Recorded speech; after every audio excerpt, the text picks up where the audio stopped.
Everything in its path was completely destroyed. After the debris was cleared and the dust settled, it was estimated that the tsunami took the lives of nearly 228,000 people in 14 countries. This made the 2004 tsunami one of the deadliest natural disasters in history. Many cities have done everything they can to protect themselves, such as building seawalls and floodgates.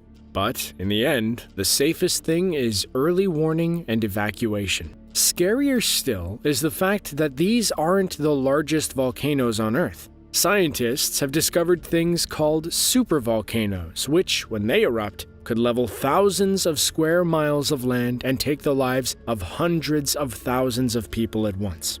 Luckily, none have exploded in thousands of years, but it isn't a question of if they will erupt again, it's a question of when. Scientists are staying diligent in researching these volcanoes, and more data is being released. It was powerful enough that some of the shock waves were felt as far away as Norway. More than 120,000 buildings were completely destroyed, and the estimated cost came to $199 billion.